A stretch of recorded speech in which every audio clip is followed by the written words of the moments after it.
कल ख़त्म हुआ हफ्ता में निफ्टी क्लोज हुआ 18,269। पिछले हफ्ते का क्लोजिंग से करीब करीब 230 पॉइंट डाउन।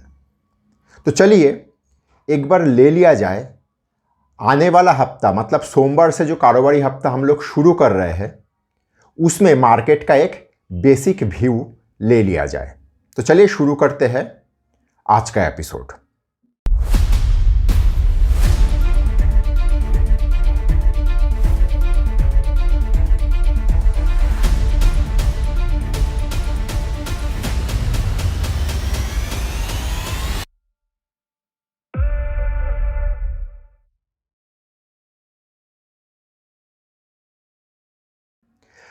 देखिए, मेरा गुरु हमेशा एक बात कहते थे कि बेटा हमेशा याद रखना, मार्केट बढ़ता है गिरने के लिए और गिरता है बढ़ने के लिए। तो बाजार बढ़ेगा तो गिरेगा ही और गिरेगा तो बढ़ेगा ही। हम लोग मोटा मोटी सितंबर का आखिरी हफ्ते से एक वन साइडेड ऊपर के तरफ रैली किए।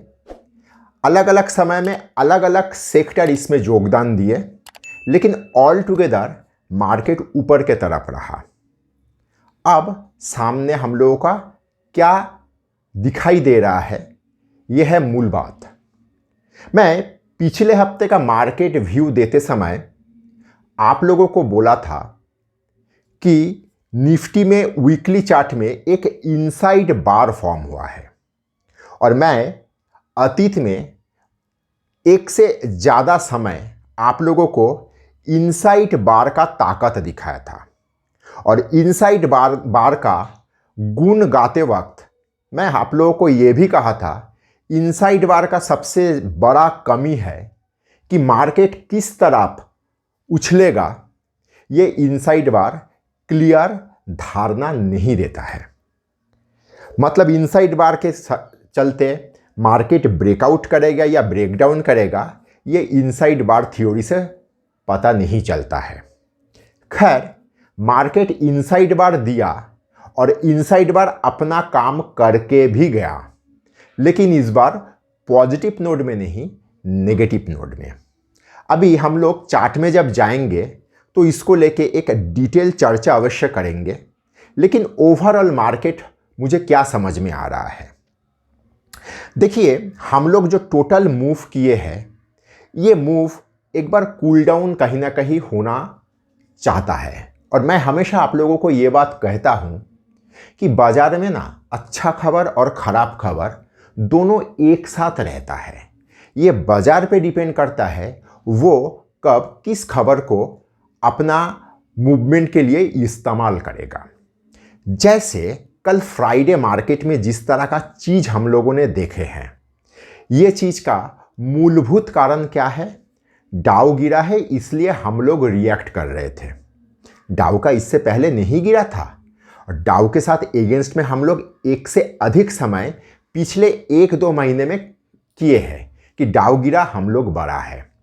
लेकिन डाउ किस लिए गिरा है? डाउ गिरा है कि रशिया यूक्रेन का कैपिटल कीव में 1 से 60 मिसाइल एक साथ दागा है। तो जंग तो चल ही रहा है। पिछले साल भर से तो हम लोग जंग के माहौल में ही जी रहे हैं और इस जंग के माहौल में हम लोग हिस्टोरिकल हाई भी तोड़े हैं, बैंक निफ्टी में भी, निफ्टी में भी। तो इस बार क्यों? देखिए, पहला चीज, चाहे यूएस मार्केट हो, चाहे यूरोपियन मार्केट हो, चाहे हम लोगों का मार्केट हो, कोई 2 दिन पहले रैली स्टार्ट किया, कोई 2 दिन बाद स्टार्ट किया, हम सभी ने पिछले 2-2.5 महीने से एक बहुत सुंदर अप ट्रेंड के अंदर से जा रहे हैं।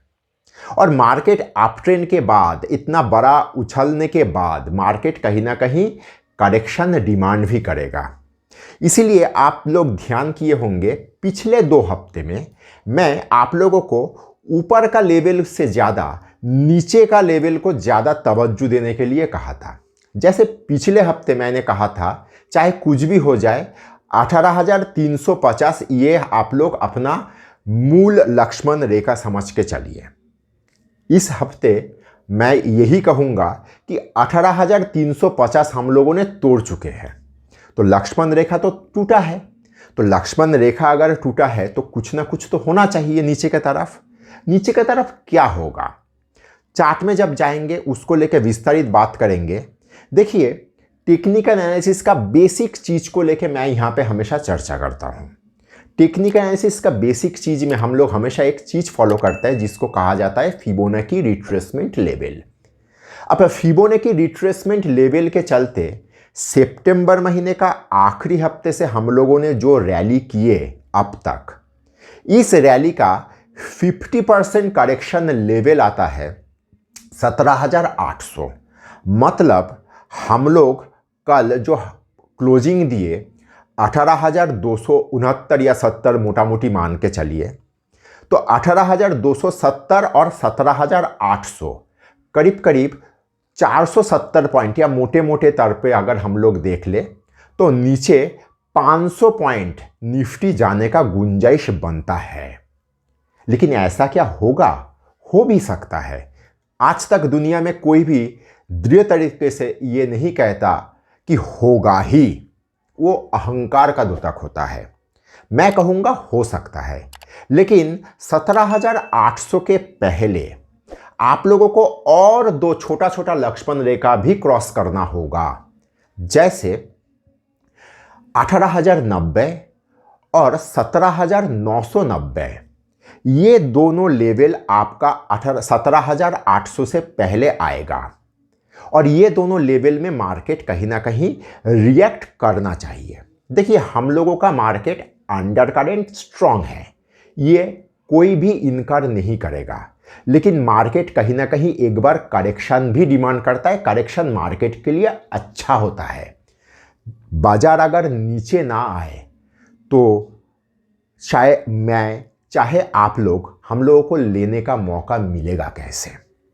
तो ऑल टुगेदर अगर हम लोग ये देखें कि हम लोगों का मार्केट एक करेक्शन मोड में जा रहा है या घुस चुका है, और हम लोग दिसंबर का मोटा मोटी लास्ट हाफ में चले आए, बाजार में वॉल्यूम ड्राई हो जाता है। बाहर वाले और कुछ ना कुछ अंदर वाले, आप लोग जैसे समझ सकते हो मैं कलकत्ता में नहीं हूँ, बाहर से वीडियो कर रहा हूँ, तो हर किसी को थोड़ा छुट्टी का आवश्यकता पड़ता है। छुट्टी का माहौल में हर कोई घुस चुका है, तो बाजार में इस तरह का माहौल में ये करेक्शन अगर बाजार कर लेता है तो बुरा भी नहीं।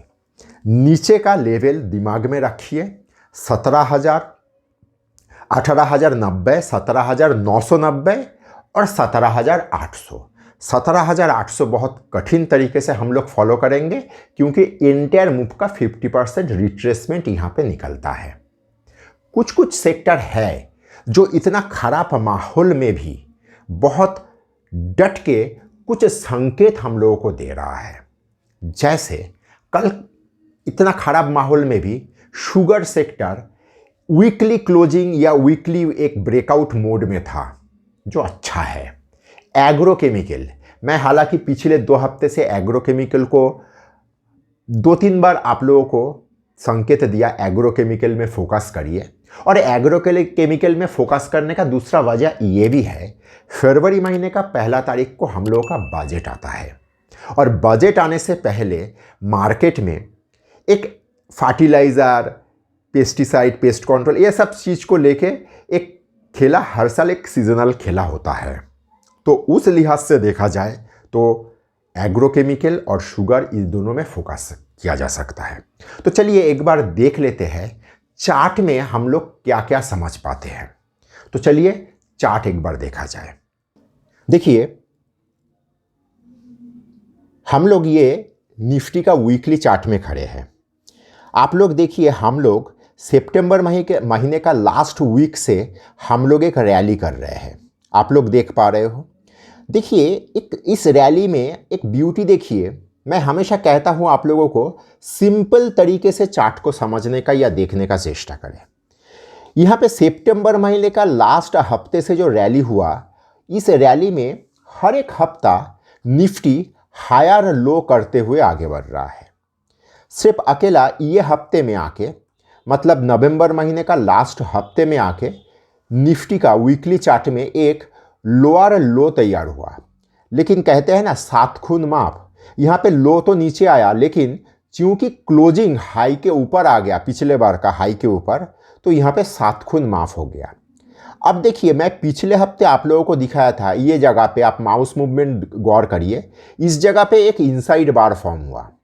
इनसाइड बार का कमी कह लीजिए, कुछ भी कह लीजिए, किस तरफ उछलेगा ये नहीं सजेस्ट करता है। जैसे यहाँ पे भी एक इनसाइड बार हुआ था, इसके चलते हम लोग एक ब्रेकआउट हम लोगों का नसीब आया। यहाँ पे भी जो इनसाइड बार हुआ उसके चलते हम लोगों का यहाँ पे नीचे ब्रेकडाउन आया। ब्रेकडाउन भी गौर करिए, ये जो लास्ट वीक का बार है, इस बार के लो के नीचे हम लोगों ने क्लोज किया, जो एक बहुत ही खराब संकेत है। और पिछले 3 हफ्ते से हम लोग लोअर हाई करते हुए जा रहे हैं। तो इस लोअर हाई का चलते हम लोगों के सामने एक क्लियर काट संकेत मिल गया कि मार्केट एक करेक्टिव मोड में घुस चुका है। अब सवाल आता है, मैं आप लोगों को 17,800 का एक लेवल नीचे दे रहा हूं। इस लेवल का निष्कर्ष कहां से निकल रहा है? मैं नीचे से सितंबर महीने से ये दिसंबर महीने का जहां पे हाई किया, इसका एक फिबोनाची रिट्रेसमेंट लेवल निकल रहा हूं। ये फिबोनाची रिट्रेसमेंट में ये जो 50% लेवल आप देख पा रहे हो, यहाँ पे हम लोग एक लाइन मार्क करते हैं। ये लाइन हो गया आप लोगों के लिए वो लाइन जो आज निकलता है 17,800 में। तो 17,800 ही क्यों? क्योंकि फिबोनाची रिट्रेसमेंट थ्योरी कहता है कि 50% रिट्रेसमेंट हेल्थी होता है।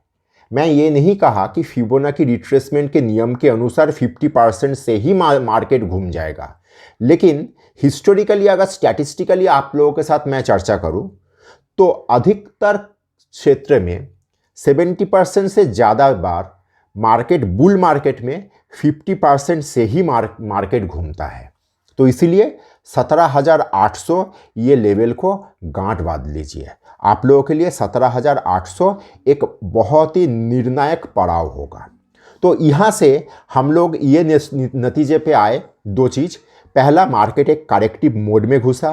दूसरा, मार्केट में 17,800 का लेवल का अहमियत क्या है, ये सब चीज़ को दिमाग में रखते हुए, आप किस स्थिति में खड़े हो ये दिमाग में रखते हुए, मार्केट का आने वाले हफ्ते का अपना ट्रेडिंग प्लान डिज़ाइन करिए। मैं जो व्यू दिया उस व्यू को मद्देनज़र रखते हुए अपना स्ट्रैटेजी को आगे बढ़ाइए। अगर वीडियो आप यहाँ तक देख चुके हो तो कृपया लाइक और सब्सक्राइब करिए और दोस्तों के साथ शेयर करिए, क्योंकि खुशियाँ और ज्ञान बांटने से बढ़ता है। तो मोटे तौर पे आप लोग चार्ट देख लिए, और ये चार्ट देखने के बाद आप लोग ये समझ लिए कि बाजार में हम लोग किस जगह पे, किस स्थिति में खड़े हैं। ये चीज़ को अगर दिमाग में रखते हुए आप लोग मार्केट में एक्टिविटी करेंगे तो अच्छा रहेगा। हमेशा याद रखिए, जंगल में अगर शिकार पे गए हो तो शेर कहाँ पे हो सकता है, वो एक शिकारी को सबसे पहले सोचना चाहिए, और उससे भी पहले ये सोचना चाहिए जंगल का किस हिस्से में वो शिकारी खड़ा है, क्योंकि बहुत बार ये होता है शिकारी खुद भी शिकार हो सकता है। तो चार्ट आप लोगों को उस जगह पे एक स्पष्ट धारणा दे पाया। आशा करता हूँ एक बाहरी माहौल में बैठे हुए भी आप लोगों को थोड़ा बहुत गाइडलाइन दे पाया। धन्यवाद।